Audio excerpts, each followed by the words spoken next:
Welcome to The Money Hour with host Tina Mitchell and co-host Keelan Harvey. Tina Mitchell, MLO 145420, and Keelan Harvey, MLO 1330075, are licensed loan originators with Gateway Mortgage Group, LLC, and MLS 7233. The views expressed by the speakers on the following program are those of the speakers and do not necessarily reflect the views of Gateway Mortgage Group, LLC, nor are they necessarily endorsed by Gateway Mortgage Group, LLC.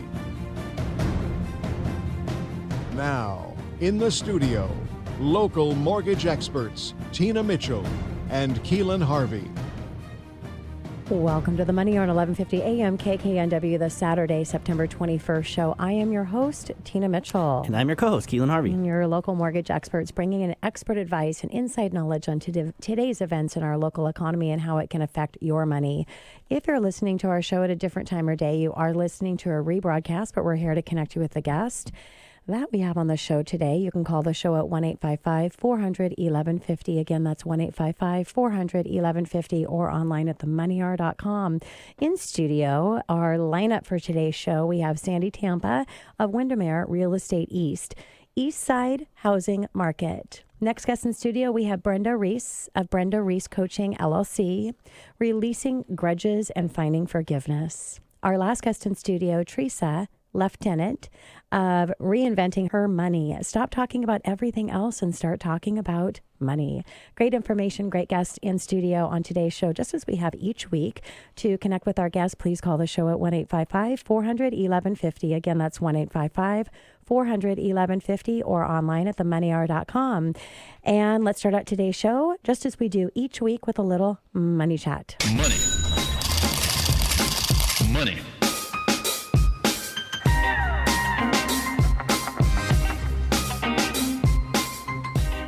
All right, Keelan, so a few weeks ago you had 4 legs and then you were down to 3 legs and now you're back to 2 legs. Tell us a little bit about how you're feeling. Yeah. That was a hard road. When you're in that position too, it feels like you're going to be there forever. Like nothing's going to change. I'm just going to be, and everything in life you kind of take for granted, all the little things that you have this extra layer of not only the pain, but just like anything, like just getting up for things. And well, it was nice having all the girls helping you out though, right? Yeah, a little bit. But you know me, I'm super independent and I don't like to depend on other people. So you just feel helpless and all that. But in the retrospect of things, I mean, it went by actually pretty quick. Here I am, no more crutches. I'm walking around on the path to recovery. And I only have, 10 more months before I could play soccer again.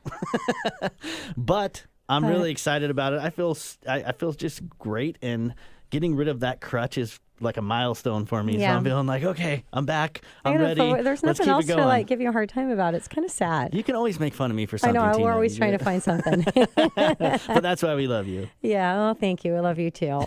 Well, that was great. Money chat to hear a little update, because it was kind of a rocky road there for a while with the blood clot and all that stuff that came up that was unexpected. So glad to see that you are back and recovered. I didn't die. That's good for my goodness. blood clot. So. That would have been bad. I don't want to interview someone else as my co-host. Oh, that's nice to know. Yeah. So that's a little bit about Keelan and what he's bringing in from Money Chat today. And I just thought I'd talk a little bit about interest rates, because it is really, really a hot topic right now. And the central bank announced that it's taking down the benchmark overnight lending rate to a target rate of 1.75 from 2%. Now, the previous range was 2% to 2.25%. This is the rate at which banks and other depository institutes lend money to each other, usually an overnight basis, as it's known as the Fed funds rate. How it's used is like the federal discount rate, and this is the rate that the banks are borrowing directly from the Federal Reserve Bank. But the federal funds rate is used to control the supply and available funds. Now, recession fears and rising during the summer among the heights of U.S.-China trade tensions weakened data, particularly in the manufacturing sector, the progressively rocky global economy. However, the data has firmed up recently that the Fed chairman, Powell, has held to his position that while the central central bank will do what is needed to maintain the recovery. His views these cuts as a mid-cycle adjustment and not just part of the more aggressive strategy to drive rates lower. Now, the committee cited the implications of global developments for the economic outlook as well as muted inflation pressures as the primary rationale for the cut. Now, how does the Fed funds rate affect the U.S. prime rate? Well, it's directly tied. So the calculation is generally determined by adding 3% to the current federal funds rate. So the current federal funds rate right now is 2.25. So if you add 3%, that means that the prime rate is at 5.25. So if the federal funds rate, again, which is the rate that determines the cost for banks borrowing from each other overnight, then the prime is directly going to follow that. Again, the calculation is typically 3% in addition to that. Now, the Fed's primary role is to manage inflation and maintain a balanced market. So if the economy is moving too quickly, the Fed funds rate will increase, increasing the prime rate, increasing the cost for consumers to borrow money for short-term loans. Again, as a reminder, what the prime affects is short-term. So that is home equity line of credits, it's car loans, definitely your credit card loans. What it does not affect is mortgage interest rates. So I want to take a couple minutes to talk about that because it is a confusion with majority of consumers and even some people that are in the industry hear that the feds are lowering the Fed's fund rate, which is going to lower the prime rate, and think mortgage rates are going down. If you just look online and you can look at the difference between the prime rate, U.S. prime rate versus the Fannie Mae 30-year or the 30-year interest rate, and you'll be able to see how drastically those two can actually differ. And it's actually what's happening right now as well because the prime is going to be going down. But we've seen even with that news in what the feds are doing, mortgage rates have actually seen a little bit of increase. Not much, but last week I would have told you the interest rate was 3.5% for historical rates, not quoting interest rates because that depends on a lot of factors, so I need to disclose that. But today we'd be talking about maybe closer to 3.75% interest rate as the standard par interest rate for the average interest rate. So just a little bit about what's happening with the feds and how it's affecting the prime rate, but not directly tied to mortgage rates. A call to action: if you have not refinanced, pick up the phone, call the show at 1-855-400-1150 or go online to themoneyhour.com. If you have not purchased a home yet and you've been thinking about purchasing, sitting on the fence, get off the fence and get into the market. We've got a real estate expert we're actually going to be talking about when we come back from break. And speaking of that, next we have Eastside Housing Market, Sandi Tampa of Windermere Real Estate East, right here on 1150 AM KKNW after this short break.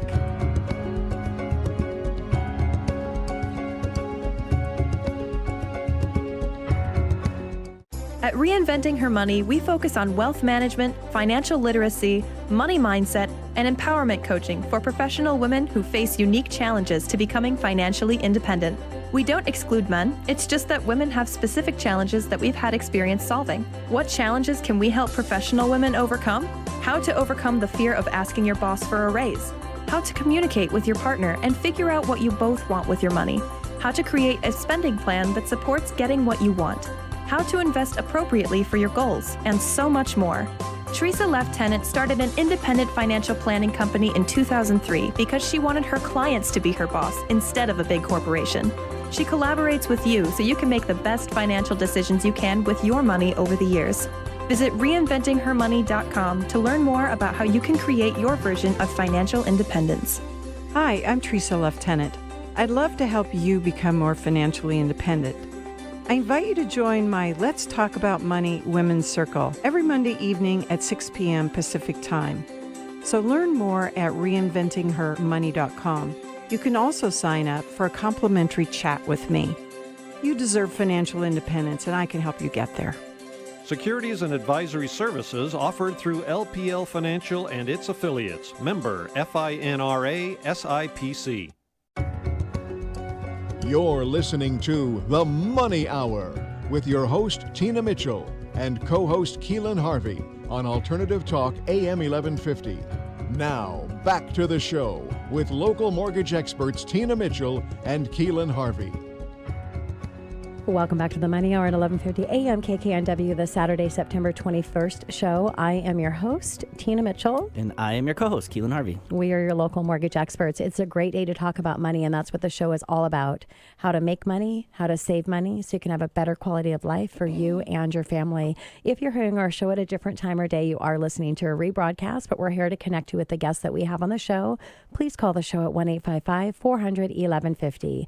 Again, that's 1-855-400-1150 or online at themoneyhour.com. In studio right now, back again, we have Sandi Tampa of Windermere Real Estate East, and we're talking about the Eastside housing market. Sandi, thank you so much for joining Keelan and I back in studio. Thank you so much for having me. I so enjoy being on the show.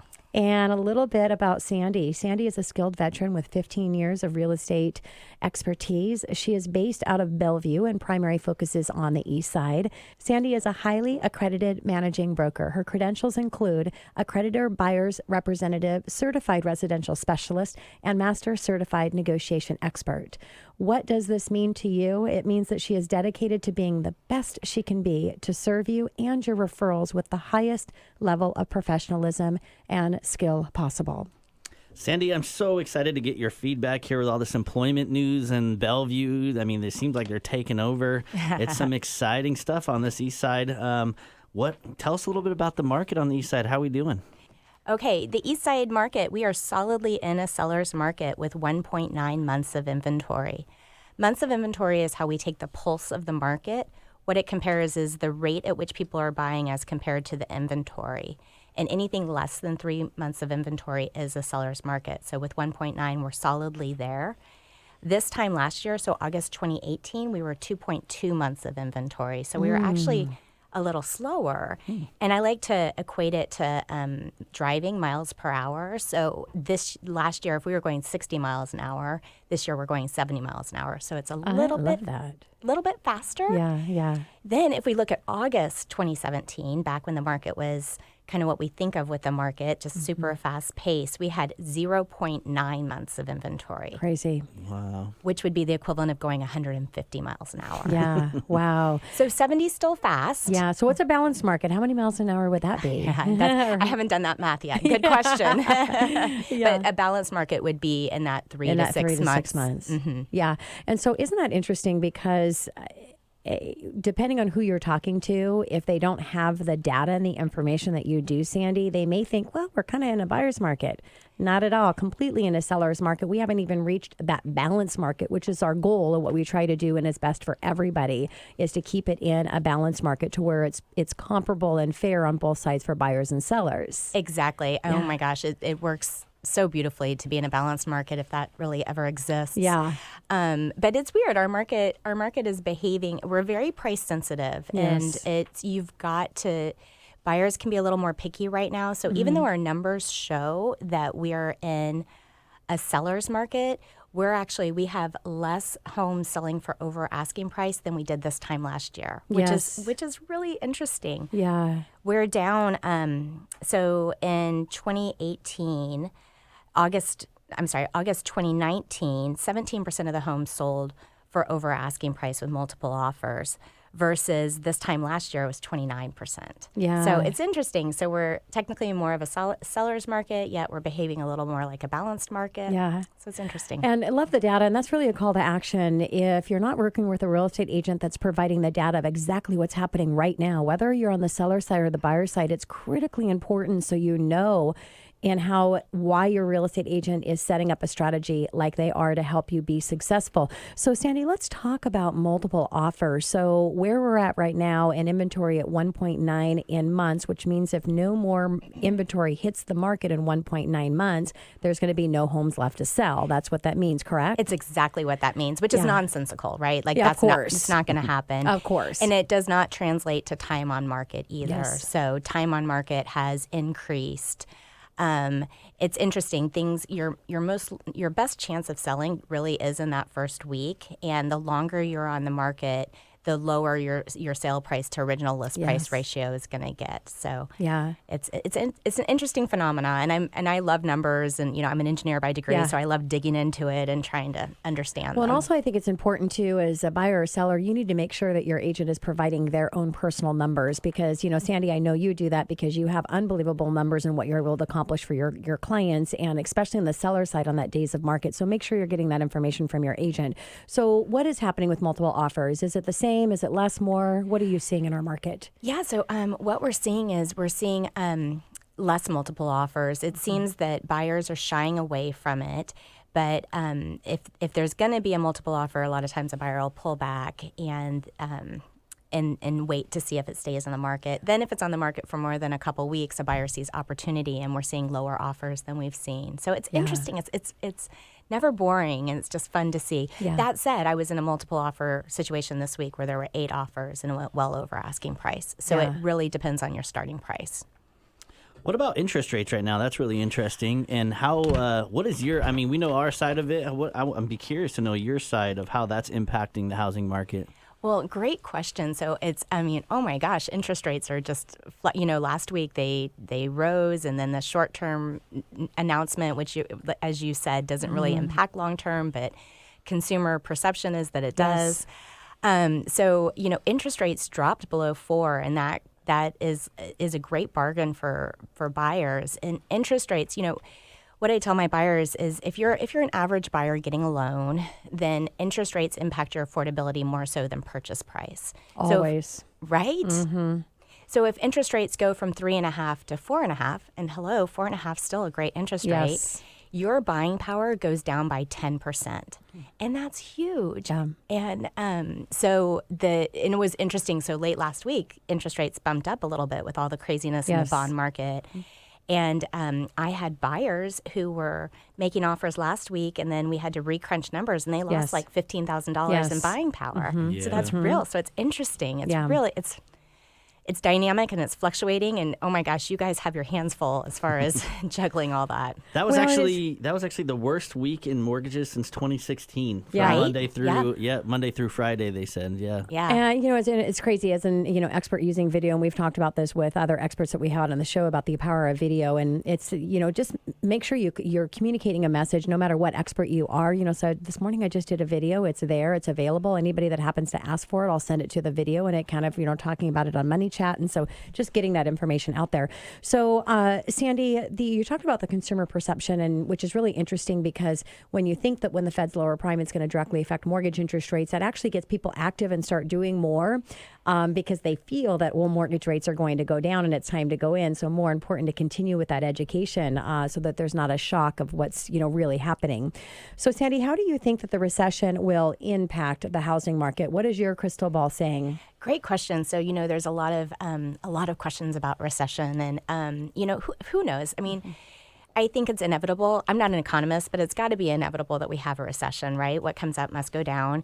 And I was talking to a past client earlier this week who's a CFO, and he said that the inverted yield curve that we've been talking about now for months has predicted 9 out of the last 5 recessions. So meaning that, it can be a false indicator, but I just thought that he was a good source for that. The other thing that I thought was interesting, I was listening to Steve Harney, who's also an economist, and he made the point that of the last 5 recessions going back to 1980, only 2 have resulted in depreciation. And unfortunately, the one on everybody's mind is the last one, where nationwide housing prices took a nosedive. In 2001, where the stock market almost lost 25%, home prices actually nationwide went up 6.1% during the recession. So I think it's hard to predict. I don't think it's really going to impact the housing market, but who knows? Yeah. The likelihood is it's not. But whenever a buyer has uncertainty and fear, that's going to cause them not to make a buying decision. Yeah, and I like where you talked about the economists, not to say take anything away from economists, because we have some of the best that come in here to studio in our local market, but it is true when you look at information, economists are right 50% of the time. It's just nobody can predict what's happening with the market. Just take interest rates, and every economist was saying every year, this is the year that we're going to see 6% plus interest rates. Never happened. Right. And now we're back to almost historical low interest rates. So crazy. And I mean, in 2008, that mortgage piece, things were out of control. There's like yield spread, and we've had all these regulations in place now, and I mean, they've done a great job. Like we go through, people have no idea what we go through on the back end to get all of our ducks in a row to qualify people. They've addressed all of that. Yeah, and 100%. So, yeah, I don't know how, unless there's some craziness going on with big banks behind the scenes, how that could even happen again based on what we have to do to qualify. Not for that reason. Not for that reason specifically, at least. So, we don't see that coming. And the other thing people are talking about and where we've seen impacts in rates is elections. Yes. So let's touch base on that. What about the election, and how do you think the market's going to react to that? Well, unfortunately, the election's going to bring some more confusion because elections are typically won and lost on how the economy is doing, right? And so you're going to have one side talking about how it's the best economy they've ever seen and we're doing great, and then the other side saying it's the worst economy and things are terrible. And there's going to be truth on both sides. It's just going to be exaggerated and confusing. So what it is going to do is cause some more confusion. So it's just a great opportunity for a buyer to have courage and realize that everything's going to be okay. Our demand here locally is real. And I think that and interest rates are so are so looking nationwide. The last recession, the nationwide prices went down 1.9%. Interest rates are going to impact that more than anything. So if a buyer can take advantage of the low interest rates and have the courage right now to buy a house, if they want to buy a house, right? Like buy it because it's right for your situation, but don't let these things make you take pause. Yeah, there's a shortage of at least one, sometimes multiple, but either shortage money, buyers, or sellers. We're not short money. We're not short buyers. We're short on the seller side. And so, it's just interesting with those dynamics. So let's talk about buyers right now, Sandi. And what are you advising your buyers to do to be able to take advantage of this market? Just to have the courage. Also, it's a great time to stretch. I never want someone to buy outside of their comfort zone, but with interest rates being what they are, and practice that payment. What's the difference between what you have today, what you're paying today, and what you're going to pay with this new payment, and see what it feels like, and make sure you can afford it. And if you've got upward movement in your career and that sort of thing, matters too. Great advice. And most mortgage solutions aren't permanent. It's going to possibly get cheaper down the road as you gain equity and things and holding on to it. And the biggest risk that you have is having to sell in a down market. So if you can afford that mortgage payment, you're leveraging yourself significantly. I mean, that's the whole reason I switched over to the mortgage, because I love it as an investment. So, diversify. We talked about that before the show. But what a great investment, though. I mean, so get out there and really gain some wealth. It's a smart thing to do. I'm going to switch that question to the seller side. What do you think about the sellers right now? What should they be doing? Yeah, so what sellers really need to be doing is making sure they price their home right. Being aware that we are in a very price-sensitive market. We've always been in a price-sensitive market, but with the market not being what it was 2 years ago, we've got to price the property exactly right. You can't underprice and hope for multiple offers, but if you accidentally price a little high, you've got some backpedaling and recovery to do to get that price right and get that excitement again. Yeah, great advice, Sandi. Thank you so much for coming back and sharing your expertise to our listeners. Thanks for having me. And if you would like to connect one of the best agents in our local market, that would be Sandi. Call the show at 1-855-400-1150. Again, that's 1-855-400-1150. Or go online to moneyhour.com and we'll get you connected with her. Coming up next on the Money Hour, releasing grudges and finding forgiveness. Brenda Reiss of Brenda Reiss Coaching, LLC, right here on 1150 AM KKNW after the short break.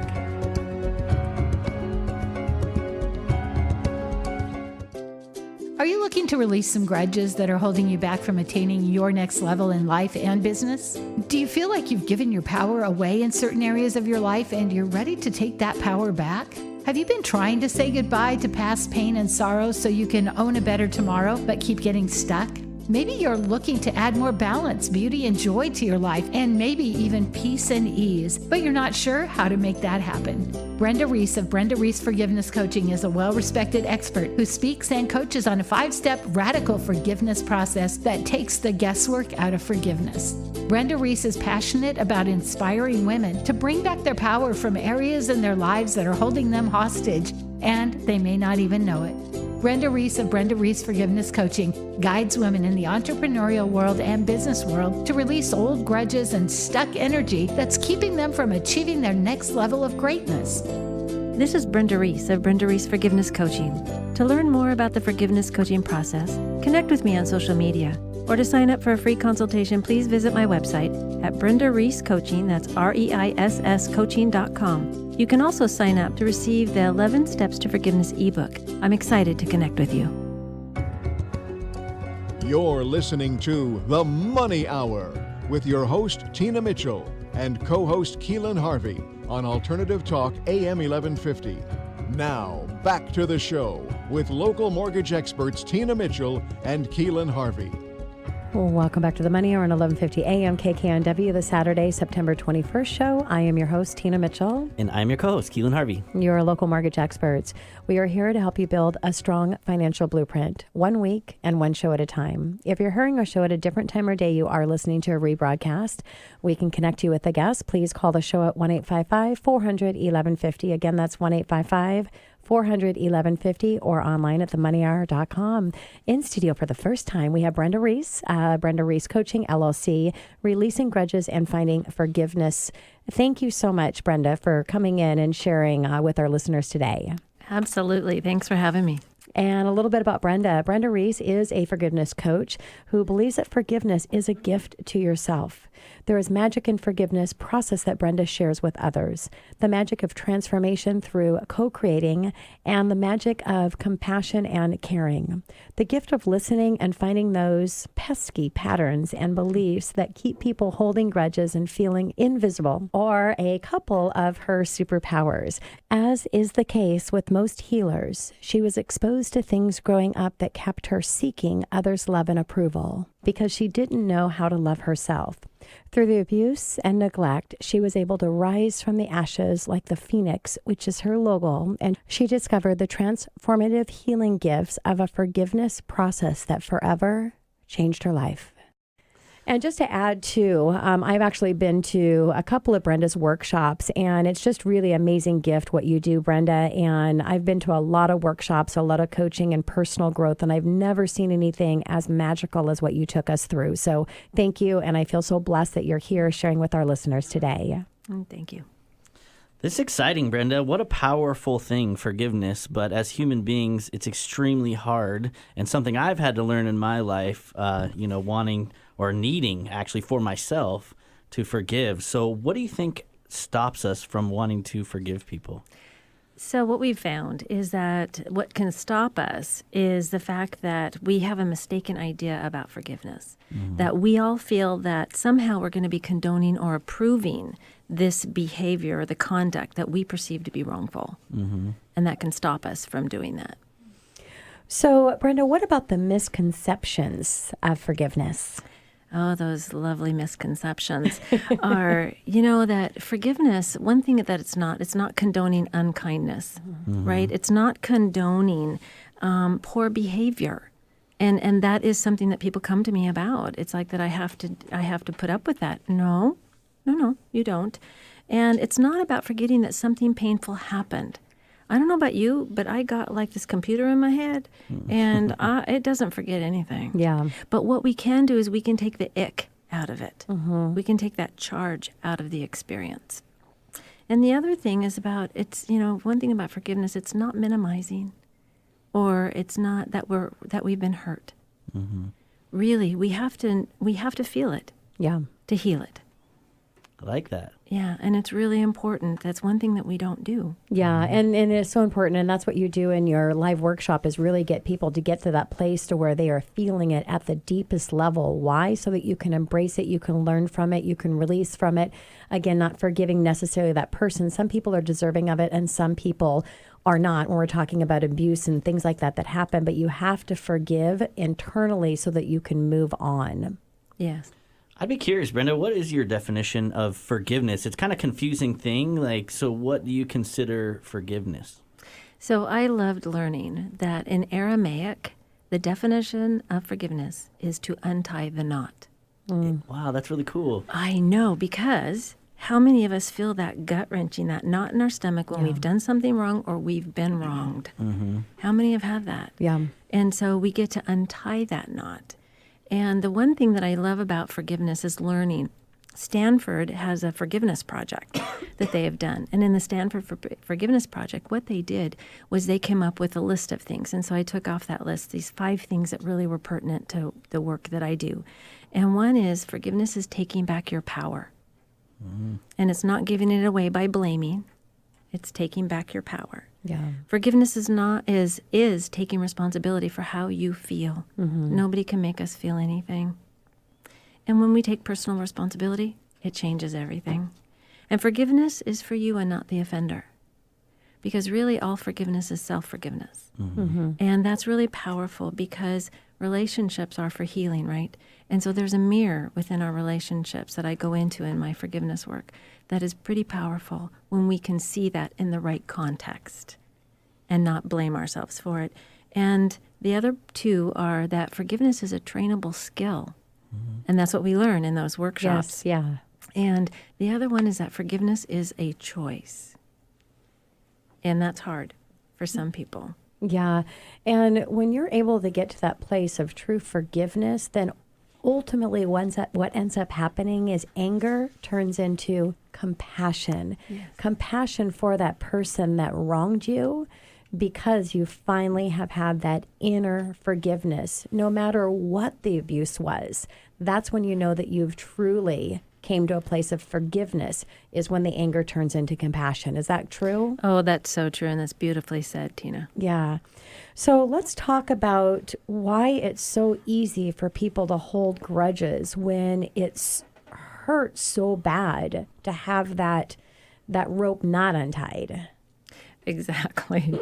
So grudges come with an identity. And I loved having this broken down as I learned it, because with a grudge, we know who we are. We know that we are a person who has been wronged. There's power in that. And even though we may feel kind of weird about that, it is true, because there's a rightness and a strength in that identity. And because it's something that defines us, which is our anger and our victimhood. And in having that, this kind of gives us a solidness and a purpose in a different way. And so that kind of gives us definition, and it gives us a weight. And so to let go of our grudge, we have to be willing to let go of that identity. And I want to emphasize the word willing. Yes. Because it's a process. This is not an overnight thing, and it doesn't mean that somebody didn't do something wrong. But it means that we get to be just willing, like I say in my workshops, willing to be willing Yes. to take a look at this. Because some of them are really hard. Yeah. They're really hard. And it's not that you're giving up your story and what happened to you, but instead through embracing through forgiveness, it's still a part of you and always a part of you. But when you're sharing that story, it's coming from a different place. It's coming from helping someone through your story and what you learned from it, instead of complaining about the story and the life that you've lived through. And so you're never releasing it. It's turning in from something hateful and angry to something beautiful and compassionate of the experience that you made through on the other side. Yeah, and that's beautifully said. Yeah. Thank you, because our stories are with us. Yes. Our experiences are with us, because that's who we are today. And what it is it's learning about it. It's information and taking the charge out of it so that we can look at it. Because a lot of people, when we hold on to grudges, we're looking for the deep, deep down that we matter. Yes. And that is kind of shocking for people when we can take off these layers and we can get down to really what's going on underneath. That can be what happens. And so really what we're looking for is that comfort. We're looking for that ease and peace, that I matter, I make a difference, I'm important. Yeah, your words and your self-talk and the story that you fabricate from that self-talk can pave your future. And you got to get to a point where what is it, superior videre? It's I think Da Vinci said that, where it's believing is seeing as opposed to the other way around. So it's creating that path for your future. So I see what you mean by taking the power away, because it's impacting you, not that person. So you're taking your power back to improve your future, which I think is so powerful. And I appreciate that so much, Brenda. What are the other effects that you're seeing of holding a grudge in people's lives?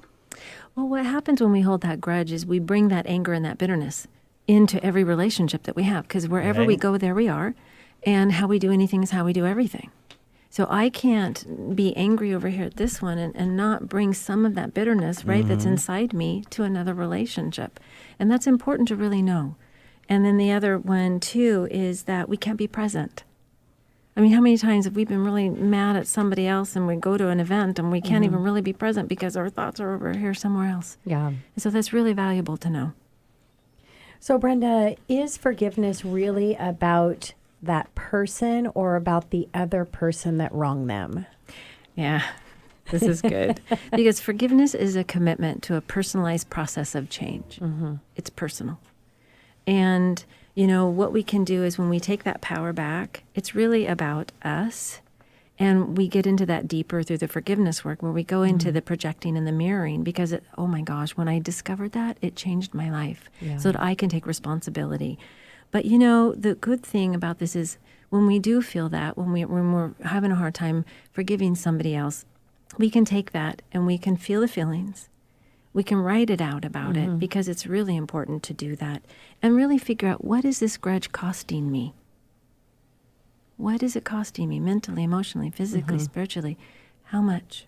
And then what can I benefit? How can I bring in the benefits of forgiveness? Yeah. When we can do that, that really kind of takes the sting out of it. And how is it affecting you? And then how is it affecting everybody else around that you care about? Huge. Huge. Brenda, how do you feel about reconciling with the person that hurt you? Does that need to be something that happens for you to move forward positively or not? Well, reconciliation means that you're forming a new relationship with that person. So forgiveness is a necessary precursor to reconciling. It's necessary, because without forgiveness, true reconciliation really cannot occur. But you do not have to reconcile to forgive. And that's the beauty, and that's what I learned, because there was some painful past. Yeah. And there was no way I could reconcile safely with these people, or wanted to. And I could still go through the forgiveness process. So, Brenda, what if you can't forgive someone? Forgiveness can be challenging. And like I said, it is a process. And when we feel stuck, we feel stuck. So again, I'm going to belabor this. Feel the feelings. Allow those. We don't want to stay stuck in them, but we do want to allow the feelings. And we do want to walk in the other person's shoes, right? We do want to do the empathy thing, like what we call in traditional forgiveness. But then we want to also switch it and reframe it to where we can see the patterns in the behavior that's showing up. Like if I keep picking the same guy, that's what I was doing. That was my pattern. I kept picking the same guy going, what is their problem? And I keep having the same circumstances over and over again. It's like, wait a second, there's a pattern here. If I can get to the pattern and believe, then I can forgive. Yeah. Brenda, speaking of wearing the other shoes, I mean, we're humans. We all make mistakes. What if you're the person who needs forgiveness? Because sometimes we feel like we need to reconcile because maybe you didn't know what you've done to hurt somebody at some level, and maybe that affected you later down the path. How can we be the ones to have that forgiveness? So honestly assessing and acknowledging our wrongs, which goes back to taking responsibility, is really huge. And being able to not judge ourselves. Ooh, that one's tough. Yeah. But have compassion for ourselves. And really walking in that person's shoes, but also walking in your own. What's going on with me? And if I'm truly sorry, let me make amends for that, for them and for me. And also know that really, really, really compassion for yourself and others is the key. Yeah. So always look at the compassion side, whether it's on your side or someone else's. So, Brenda, 5 tips to move on from a grudge as we wrap up our time together. Yes, thank you.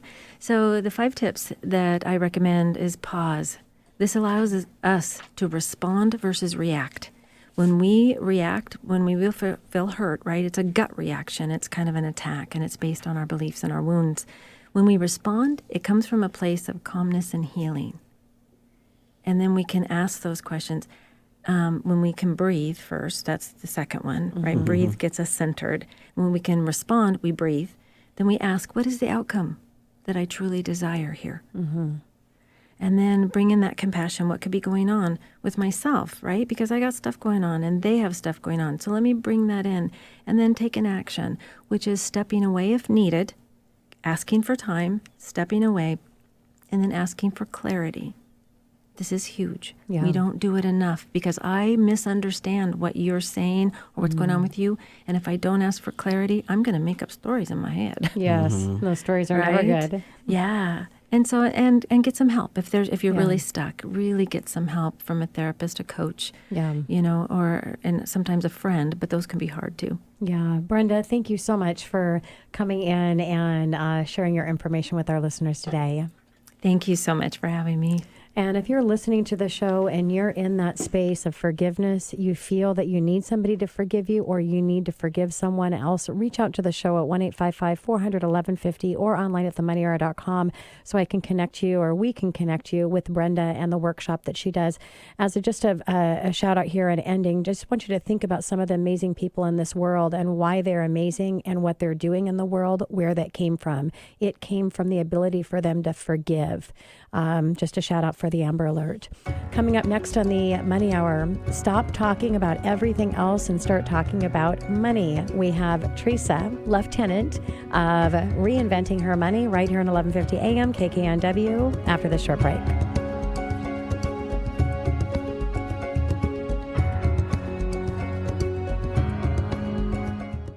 At Reinventing Her Money, we focus on wealth management, financial literacy, money mindset, and empowerment coaching for professional women who face unique challenges to becoming financially independent. We don't exclude men, it's just that women have specific challenges that we've had experience solving. What challenges can we help professional women overcome? How to overcome the fear of asking your boss for a raise. How to communicate with your partner and figure out what you both want with your money. How to create a spending plan that supports getting what you want. How to invest appropriately for your goals, and so much more. Teresa Lieutenant started an independent financial planning company in 2003 because she wanted her clients to be her boss instead of a big corporation. She collaborates with you so you can make the best financial decisions you can with your money over the years. Visit reinventinghermoney.com to learn more about how you can create your version of financial independence. Hi, I'm Teresa Lieutenant. I'd love to help you become more financially independent. I invite you to join my Let's Talk About Money Women's Circle every Monday evening at 6 p.m. Pacific Time. So learn more at reinventinghermoney.com. You can also sign up for a complimentary chat with me. You deserve financial independence, and I can help you get there.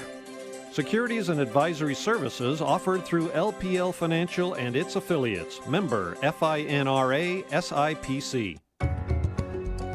You're listening to The Money Hour with your host, Tina Mitchell, and co-host Keelan Harvey on Alternative Talk AM 1150.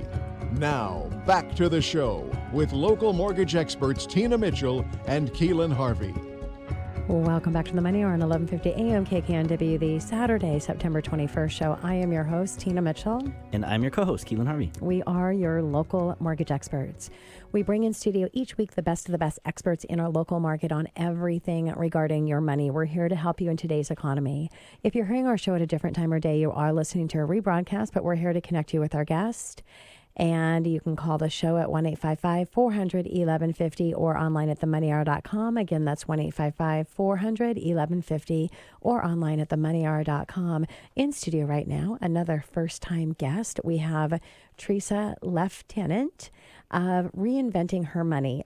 Stop talking about everything else and start talking about money. Teresa, thank you so much for joining us today. Really excited to have a chat with you about money and women. Thank you, Tina. Thank you, Keelan. Great to be here. And a little bit about Teresa. Teresa is a certified financial planner and founder of Reinventing Her Money, an independent financial planning and investment management company in Bellevue, Washington.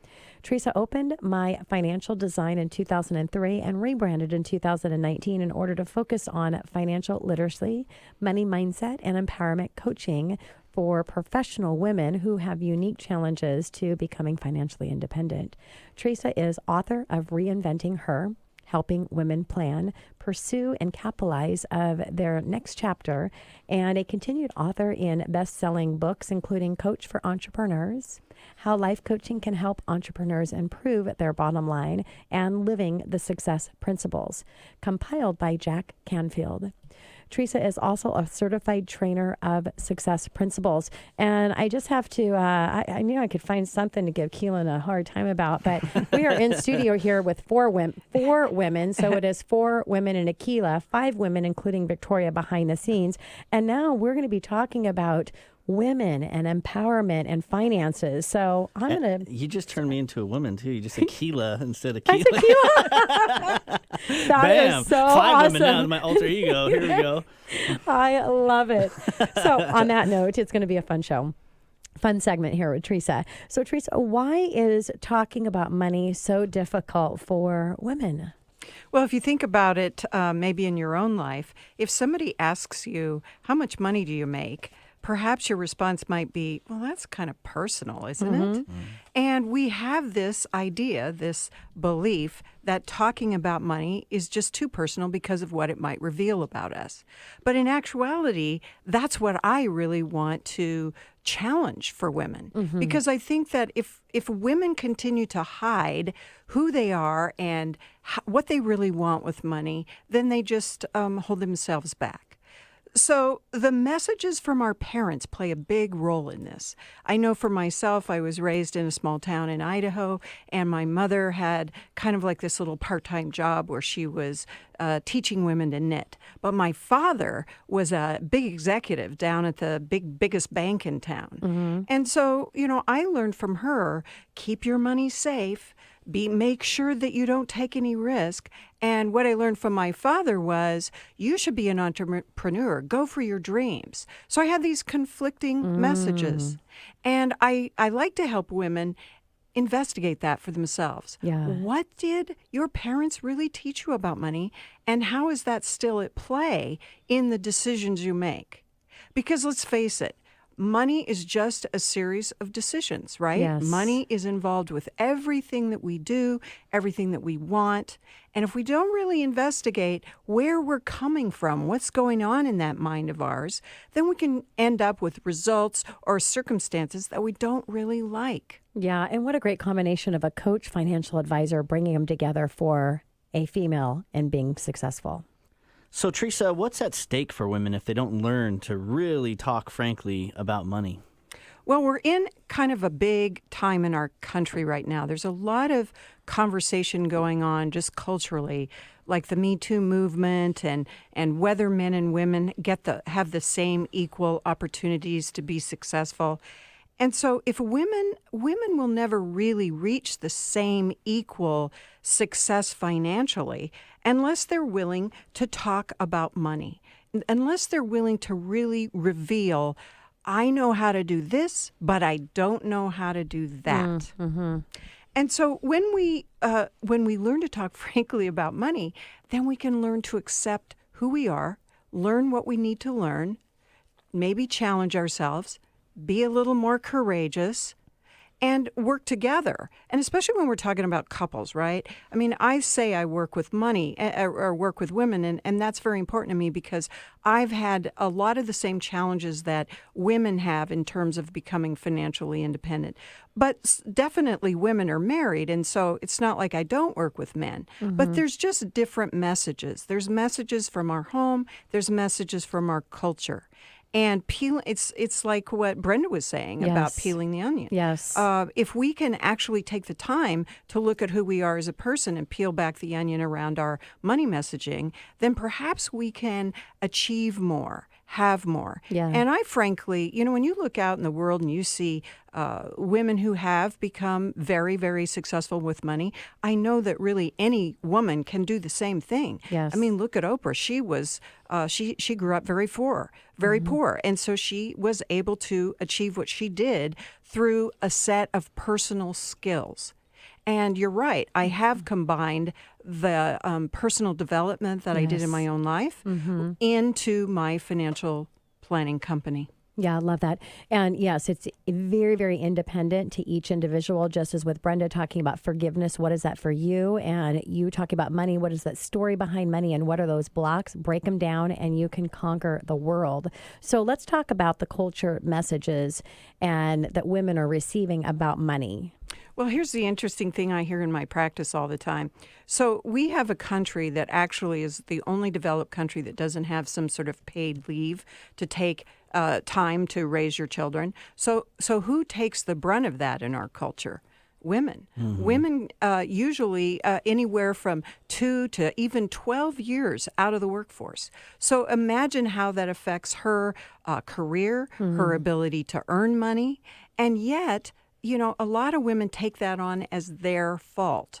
And they listen to the messages in our culture. For instance, my own industry. There's this belief system that women aren't as aggressive with investing, or maybe they lack confidence. But that's really just a message that we can question. Because really, when we take it on, I find that women are very capable, very confident, and they can make as good or better choices with investing. Teresa, do you think it is that lack of confidence? I mean, from this message, this false message that has been fed to us, or do you think it's something else going on? Well, confidence is kind of an interesting thing because it just like anything that you're not so comfortable doing in life. If you want to take on hiking and you've never hiked before, you have to learn how to hike, right? So in order to become a better money manager and make better decisions about your money, you have to first develop some competence. And that requires taking action. This is what I really encourage people in my practice to do, women in my practice. Take a first step, a second step, until you start feeling better about having a spending plan, about how much you save in your 401k and where it goes, about whether you should buy a house on your own or not and go into real estate investing. So confidence comes with competence. I think when women understand that, then they can gain that confidence really quickly. And again, I ask women, is this something you've just chosen to believe because someone told you to? Yeah. Is it really true about you?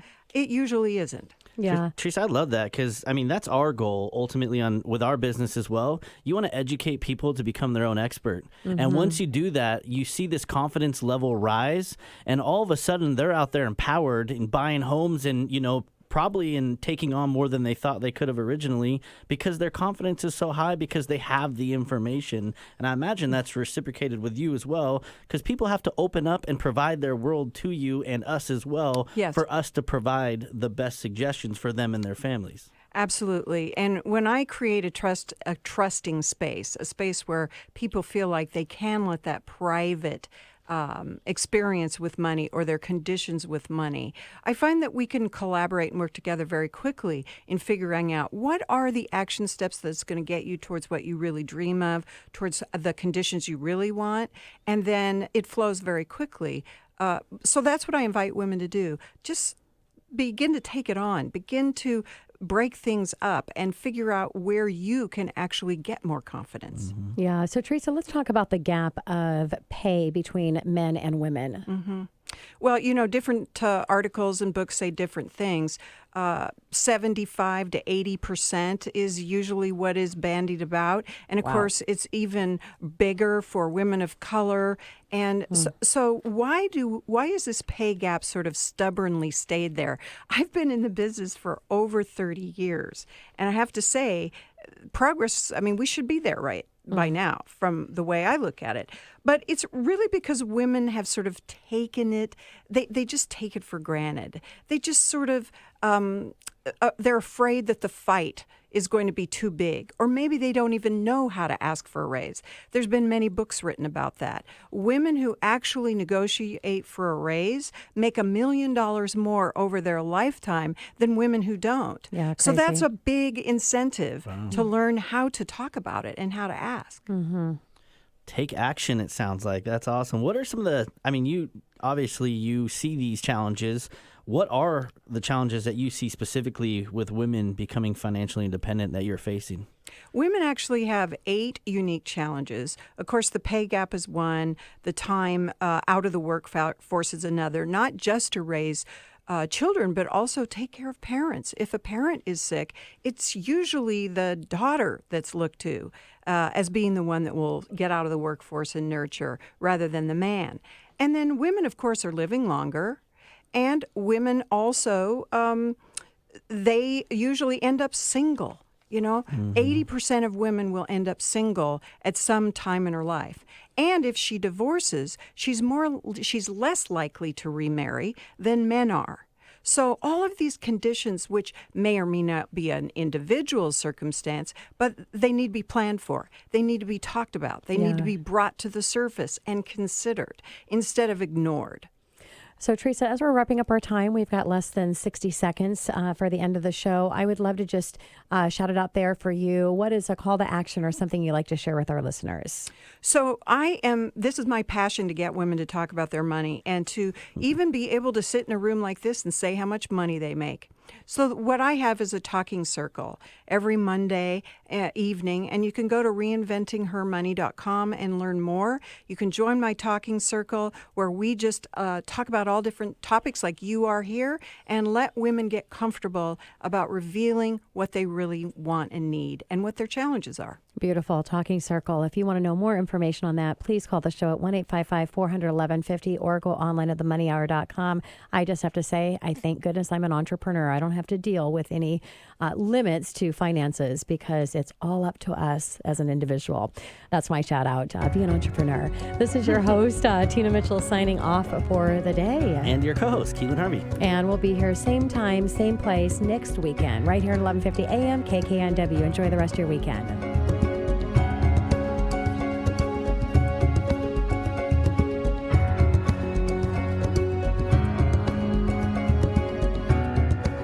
Tina Mitchell, MLO 145420, and Keelan Harvey, MLO 1330075, are licensed loan originators with Gateway Mortgage Group, LLC, and MLS 7233. The views expressed by the speakers on the preceding program are those of the speakers and do not necessarily reflect the views of Gateway Mortgage Group, LLC, nor are they necessarily endorsed by Gateway Mortgage Group, LLC.